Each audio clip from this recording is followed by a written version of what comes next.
Welcome back to my YouTube channel. I hope आप सभी अच्छे होंगे और आप सबकी दिवाली बहुत अच्छी गई होगी।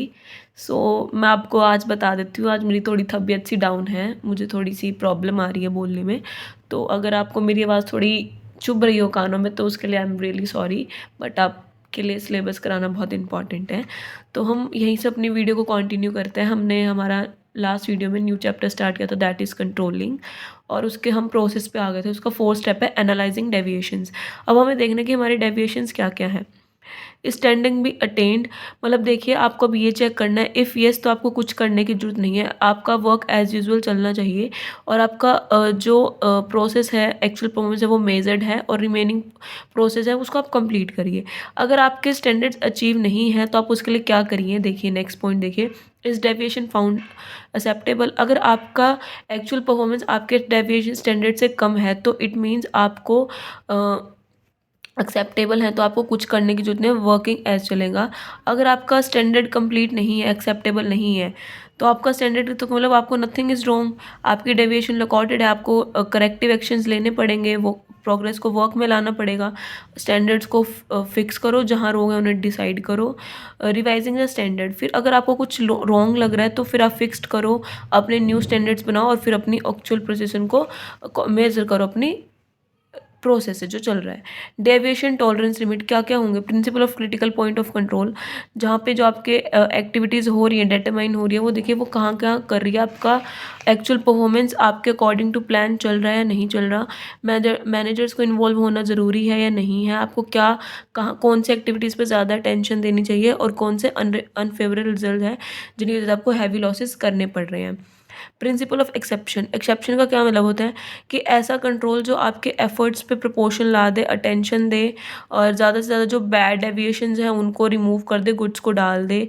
अपने करेक्टिव एक्शंस लो अपने मैनेजर्स के थ्रू, जो भी अच्छे हैं बैड हैं उन्हें स्टडी करो डेप्थ में, फिर प्रिंसिपल्स लगाओ, पॉजिटिव नेगेटिव गुड और पॉजिटिव डेविएशंस देखो, उन्हें ऐसे टर्न करो और अपनी एफर्ट्स को इम्प्रूवमेंट करो। अगर आपकी सेल्स आपके एक्सपेक्टेशंस के नहीं, सेल्स के एक्सपेक्टेशंस के अकॉर्डिंग हो रहे हैं, दैट मीन्स आपकी डेविएशन गुड है, अदरवाइज गलत है। ठीक है, एडवांटेजेस देखिए, by taking care of important deviation both time and efforts are saved, the managers remain focused on important areas, by dealing authority to handle less problems in the subordinate to help in raising their morale, by locating important problem quickly, possible loss can be avoided.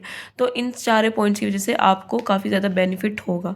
Causes क्या होते हैं, human के causes हो जाते हैं, कई बार employees की वजह से हो जाते हैं, अनसर्टेनिटी मतलब स्ट्राइक्स हो जाती है, लॉकआउट हो जाते हैं, रॉ मटेरियल की शॉर्टेज हो जाती है, कॉम्पिटिटर ज़्यादा हो जाता है। कौन कौन से हर्डल फिर like breaking of machines, electricity supply, या फिर रॉन्ग स्टैंडर्ड्स होंगे about sales, profit and cost, इनके आपको डेविएशन के चांसेस रहते हैं। टेक करेक्टिव एक्शंस कैसे लेंगे, आपको अपने रिमूव करने होंगे डेविएशन जो आपके एक्चुअल परफॉर्मेंस में है, जो डिफेक्ट है उन्हें रिमूव करो, डिक्लाइन करो, रेक्टिफाई करो और एम्प्लॉयज़ को कहो कि अपना ओवर टाइम करें ताकि प्रोडक्शन का लॉस है जो कम होए। Stopping repetition any problem in future, जो आपकी प्रॉब्लम इन फ्यूचर में हो रही है उनको कोशिश करो कि आगे जाके ना हो। ठीक है, फैक्टर कौन कौन से हैं, करेक्टिव एक्शन लो, केयरफुली इंक्वायरी करो अबाउट द डेविएशन, जो रॉन्ग स्टैंडर्ड है उन्हें डिटरमाइन करो, फिर उन्हें मॉडिफाई करो। करेक्टिव एक्शन लो मैनेजर्स की हेल्प लेके जो आपके डायरेक्टली आपके काम के साथ कनेक्टेड हैं। इमीडिएटली एक्शन लो ताकि जो आपका लॉस है वो तभी अवॉइड हो जाए। नेसेसरी जो इंट्रोडक्शन पॉलिसीज और प्रोसीजर में चेंजेस लाओ। करेक्टिव एक्शन लो ताकि जो पीपल एंगेज है एक्चुअल परफॉर्मेंस है वो लाइक करें, जो पॉजिटिव डेविएशन है उनको देखो, एफर्ट्स लगाओ और अपने इम्प्रूवमेंट करो, अपनी एफिशिएंसी को इंक्रीज़ करो। ये कॉजेज़ हैं और ये उनके एक्शंस हैं जो उन्होंने बताए हुए हैं। उसके बाद है लिमिटेशंस ऑफ कंट्रोलिंग, क्या है, difficulty in setting quantitative standard. सबसे पहले हमें प्रॉब्लम आती है अपने स्टैंडर्ड्स को सेट्स करने में, क्योंकि हमें वहाँ देखना होता है कि हमारा नेचर ऑफ वर्क कैसा है, नेचर ऑफ स्टैंडर्ड्स कैसे है, कहाँ कहाँ डिफिकल्टी आएगी, कौन से इनडायरेक्ट स्टैंडर्ड है, कौन से इनडायरेक्ट नहीं है।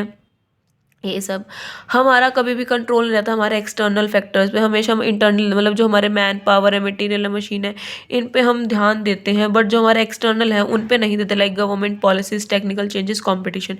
अब इन पे हम ध्यान नहीं देते जिस वजह से मेरी लिमिटेशन हो सकती है। रेसिस्टेंस फ्रॉम एम्प्लॉयज़, कई बार हम एम्प्लॉयज़ पे कॉन्स्टेंटली चेंज लाने की वजह से, कंट्रोल करने की वजह से वो अपने फेसेस चेंज कर लेते हैं, और जिस वजह से हमें टेक्निक्स को इम्प्रूव मतलब सीसीटीवी कैमरा लगाना चाहिए ताकि हम पे करें। कॉस्टली अफेयर्स, कई बार हमारे जो कंट्रोलिंग के स्ट्रक्चर होता है वो हमें काफ़ी महंगा पड़ जाता है, lot of time, money and efforts required पड़ते हैं, और हमारा एक्सपेंडिचर ज़्यादा हो जाए, जो हमारी स्मॉल ऑर्गेनाइज बियर नहीं कर सकती, जो लग्जरी नहीं है। ह्यूमन की प्रॉब्लम्स हो सकती है, लाइक कॉन्वर्जन हो जाना, डिफ़िकल्टी हो जाना अंडरस्टैंडिंग करने में, उनका जो लाइक वर्क मशीन है उसके साथ कंपेल ना होना, मतलब ईजिली ना करना, मैनेजर्स के साथ या फिर प्रोसेस के साथ कंट्रोल ना होना, difficulty in fixing individual responsibility, हर एक इंडिविजुअल को रिस्पॉन्सिबिलिटी देने में, फिक्स करने में काफ़ी प्रॉब्लम फेस करनी पड़ती है। Lack of knowledge in controllers, कई बार कंट्रोलर्स की नॉलेज ना होने की वजह से भी हमें कई बार हमें प्रॉब्लम फेस करनी पड़ती है। नाउ प्रिंसिपल, एसेंशियल और प्रिंसिपल ऑफ स्टैंडर्ड, स्टैंडर्ड में बोला होगा जो स्टैंडर्ड है वो इफेक्टिव होना चाहिए, सिंपल, क्लियर एंड अचीवेबल होना चाहिए। Principle of efficiency of control, आपका कंट्रोल होना चाहिए जहाँ पे आपको दिख रहा है कि हमारा एक्चुअल प्रॉब्लम जो स्टैंडर्ड ऑफ डूइंग काफ़ी ज़्यादा हमें एक्शंस लेने पड़ेंगे। डायरेक्ट कंट्रोल होना चाहिए आपका सबॉर्डिनेट्स के ऊपर, मीडियम सबॉर्डिनेट्स के ऊपर या मैनेजर्स के ऊपर, अपने काम के ऊपर। फ्लेक्सिबिलिटी, जो हमारी कंट्रोल सिस्टम है फ्लेक्सिबल होनी चाहिए, मतलब ईजी टू ऑब्जॉर्व हो और चेंजिंग ईजिली हो जाए। Principle of assurance of objective, हमारे जो कंट्रोल आपका जो है एश्योरेंस एश्योर होने चाहिए, अटेनमेंट्स होने चाहिए quality wise, deviations wise. Principle of reflection of plans, आपका जो है वो प्लान चेंजेबल होना चाहिए, कॉन्फर्ट, सिंपल, क्लियर, अप्रोप्रिएट होना चाहिए ताकि एम्प्लॉयज़ उसे ईजिली रियलाइज कर सके और इफेक्टिव कंट्रोल रहे। रिस्पॉन्सिबिलिटी ऑफ कंट्रोल, कंट्रोल रहना चाहिए अब मैनेजर्स के ऊपर जब वो इम्प्लीमेंट कर रहे हैं अपना पर्टिकुलर प्लान। ऑर्गेनाइजेशन सूटेबिलिटी, हमारे ऑर्गेनाइजेशन की जो स्ट्रक्चर है वो क्लियर होनी चाहिए ताकि जो हमारे एंटरप्राइज है वो काफ़ी टाइम तक एग्जिस्ट करे, लॉन्ग टर्म रहे, और जो एब्सोल्युटली क्लियर हो इन्फॉर्मेशन, और जो प्रिपेयर कर रहे हैं वो रेस्पॉन्सिबिलिटी पोस्ट के अकॉर्डिंग क्लियर हो। क्रिटिकल पॉइंट ऑफ कंट्रोल होना चाहिए, जब हमारे इंडस्ट्रीज़ में कोई प्रॉब्लम आ जाती है तो हमारे पास पॉइंट होना चाहिए। एक्सेप्शंस का प्रिंसिपल ऑलरेडी बता चुकी हूँ। फ्यूचर कंट्रोल का भी प्रिंसिपल होना चाहिए, इंडिविजुअलिटी का भी कंट्रोल होना चाहिए, और आपका टेकिंग एक्शंस का भी कंट्रोल होना चाहिए ताकि आपको ईजिली आप अचीव कर सको। ये सारे प्रिंसिपल होने चाहिए तब जाके आपकी कंट्रोल बनेगी। हमारा नेक्स्ट चैप्टर है कंट्रोल टेक्निक्स, ट्रेडिशनल और मॉडर्न। अब कौन कौन तरीके से हम अपनी टेक्निक्स को कंट्रोल कर सकते हैं, ट्रेडिशनल एंड मॉडर्न। देखिए नेक्स्ट, सबसे पहले इन्होंने कहा है कि ट्रेडिशनल पढ़ेंगे, बजटरी, हमारा जितना बजट है उसके अंदर, it's refer to that technique of control which uses budget as a means of control. जितना बजट है आपकी कंपनी का या फिर उसके according, budget is a quantitative expression of the plan of action. It means budget reflect the financial and quantitative outlook of what is to be done in future. Budgeting क्या है, ये process है budget process का, जहाँ पे हम सारे relevant information collect करते हैं और फिर उन्हें फिगर आउट करके फिर हम अपना डिस्क्रिप्शन देते हैं। बजटरी कंट्रोल क्या है, ये एक ऐसा सिस्टम है जो बजट को कंट्रोल करने में काम होता है, जहाँ पे डिफरेंट काइंड ऑफ एक्टिविटीज़ होती हैं बीच में, उनको कंट्रोल करने के लिए बजट हमें कंट्रोल करता है। डेफिनेशन दी हुई है यहाँ पे, आप कोई भी इनमें से लर्न कर लेना। करेक्टरिस्टिक्स क्या क्या हैं, कंपैरेटिव स्टडी करनी पड़ती है हमें, फिगर्स देखने पड़ते हैं, एस्टिमेट करना पड़ता है, फिर कंपेयर करना पड़ता है, फिर उनकी एनालाइजिंग को एनालाइज डेविएशंस को एनालाइज करना पड़ता है, फिगर आउट करके, कंपेयर करके, स्टैंडर्ड्स डिसाइड करके, डेविएशन सॉर्ट करके, फिर हम अपने कोई डेविएशन डिस्कवर्ड करते हैं। करेक्टिव एक्शन लेना पड़ता है, सजेस्ट करना पड़ता है, कंट्रोल कहाँ होगा कहाँ नहीं होगा, एक्शन लेने बहुत ज़रूरी है, उसके अकॉर्डिंग हम अपना एक्शन लेते हैं। बजट फॉर ऑल डिपार्टमेंट, हमें हर एक बजट का, हर एक एक्टिविटी का बजट देखना होता है कि कितना मास्टर बजट है हमारी ऑल फॉर्म ऑफ बजट्स के अकॉर्डिंग। बेस्ड ऑन फोरकास्ट, जो बजटरी प्रोसेस है हमेशा हमारी फोरकास्टिंग के ऊपर डिपेंड करता है। Successful implementation of budgetary objectives क्या होने चाहिए कि हमें बजट प्रिपेयर करना है, फिर उसे इम्प्लीमेंट करना है, उसकी नॉलेज होनी चाहिए, ऑब्जेक्टिव्स की, पॉलिसीज़ की होनी चाहिए, गोल्स होने चाहिए, उसके अकॉर्डिंग हम अपना ऑब्जेक्टिव सेट करेंगे। बजट ऑर्गेनाइजेशन, सेटअप करो, फ्रेम बनाओ, बजट का इम्प्लीमेंट करो, कमेटी बना दो डिपार्टमेंटल मैनेजर्स वाइज, मैनेजर्स को अथॉरिटी दो, फ्रेम करें ताकि वो डिपार्टमेंट का कितना बजट है, जनरल मैनेजर दो कि उनके ऊपर फुल कंट्रोल रखे। कंट्रोलर क्या होता है, कंट्रोल का काम होता है वो जनरली जनरल मैनेजर से कराता है, वो फ्रेम करते हैं बजट को, फिर इम्प्लीमेंट करते हैं, नीड्स के अकॉर्डिंग चेंज करते हैं, इन्फॉर्मेशन टाइमली देते हैं, उसके अकॉर्डिंग एक्चुअल और स्टैंडर्ड प्रोग्रेस को कंपेयर करा जाता है।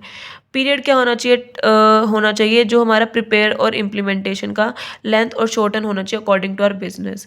मैनुअल क्या रहेगा हमारे बिजनेस का, जो अथॉरिटी रिस्पॉन्सिबिलिटी हमने दी है वो क्लियर होनी चाहिए वेरियस ऑफिसर्स के थ्रू। पूरा पार्टिसिपेशन होना चाहिए हमारे ऑफिसर्स का भी हमारे बजटरी, ताकि हम इजीली इम्प्लीमेंट कर सकें। फीडबैक सिस्टम भी होना चाहिए ताकि आपको उसके अकॉर्डिंग एक्सेप्टेबिलिटी मिलती रहे बजट के एम्प्लॉयज़ की। कोई भी इन्फॉर्मेशन अंगेजली रिसीव ना हो, स्पेशली जब आपको फ्यूचर के लिए ध्यान में रखना हो। नाउ एडवांटेजेस, सक्सेसफुल प्लानिंग के अकॉर्डिंग हमारी बजटरी कंट्रोल करा जाता है।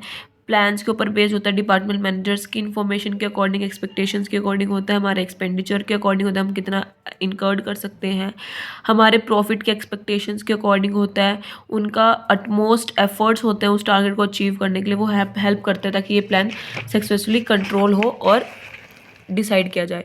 कोऑर्डिनेशन होती है जब हमारे पास इम्प्लीमेंट करते हैं हम business departmental wise, directly indirectly. हर एक डिपार्टमेंट का होता है कि हम कॉमन गोल को अचीव करें और हमारा रिजल्ट दिखाएं और अपनी कोऑर्डिनेशन इस्टेब्लिश करें। इकोनॉमिकली देखा जाता है कि जब हमारा प्रिपेयर हो रहा होता है बजट, हमारा एक्सपेंडिचर कितना है उसे हम डीपली स्टडी करते हैं, हम अपने फंड्स का कोई मिसयूज़ नहीं करते। जो भी है प्रोडक्शन की कॉस्ट है या फिर ऑपरेटिंग एक्सपेंसेस है वही रिड्यूस हम कर देते हैं। बैलेंस डिसीजन, हम जब भी कंट्रोल करते हैं कोई डिसीजन नहीं ले जाता, हम इग्नोर करते हैं, बट जब हम डिसीजन लेते हैं कॉन्फर्मिटी के अकॉर्डिंग लेते हैं, जब हमारा बैलेंस होता है। जब हम बजट कर रहे होते हैं तो हमें ये पता होता है कि हमारी कॉस्ट कितनी होगी प्रोडक्ट की, उसके अकॉर्डिंग हमारे लिए ईजी हो जाता है कि प्राइसेस को फिक्स करना हमारे प्रोडक्ट के लिए। मोटिवेशन मिलती रहती है हमारे एम्प्लॉयज़ को ताकि वो डिटरमाइन करें और ऑक्यूपाइड करते रहे हमारी रियलाइजेशन को। फिक्सेशन ऑफ अकाउंटेबिलिटी, हम अपने इनसफिशिएंट रिस्पॉन्सिबिलिटी दे देते हैं स्टैंडर्ड वर्क को परफॉर्म करने के लिए।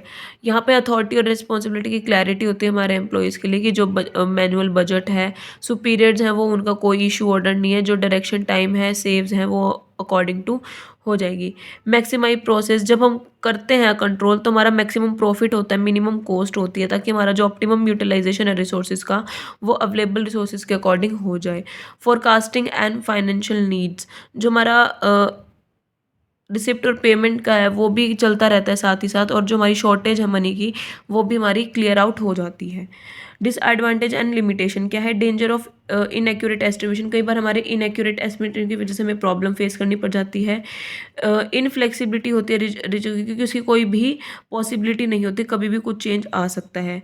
ह्यूमन की लिमिटेशन होती है, कई बार हमारे जो वर्किंग एम्प्लॉयज़ है वो कोऑपरेशन नहीं दिखाते, जिस वजह से हमें काफ़ी ज़्यादा प्रॉब्लम फेस करनी पड़ती है। कई बार हमारा ओवर बजट भी हो जाता है हमारे प्लान्स के अकॉर्डिंग।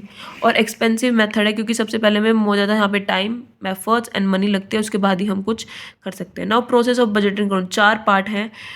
सबसे पहले है बजट पॉलिसी गाइडलाइंस। देखिए क्या है यहाँ पे, हम क्या करते हैं, इशू है, इंश्योर करते हैं डिपार्टमेंटल वाले में कि हमारा स्टेट गवर्नमेंट पॉलिसीज़ क्या कह रही हैं, उसके अकॉर्डिंग हमारी गाइडलाइंस को इशूड करते हैं डिपार्टमेंट में, फिर उन गाइडलाइंस को फॉलो करते हैं। लाइक जैसे कि इन्फ्लेमेशन होती रहती है, डिफ्लेशन होती रहती है, इस तरीके से, ठीक है। उसके बाद हम अपना बजट को प्रिपेयर करते हैं, इन्होंने डेफिनेशन दी है, इनमें से आप एक लर्न कर लेना, ठीक है, जब ये टॉपिक आए। उसके बाद है टाइप ऑफ बजट, इन्होंने बहुत सारे टाइप ऑफ बजट दिए हुए हैं। सबसे पहले है डिपार्टमेंटल मैनेजमेंट बजट।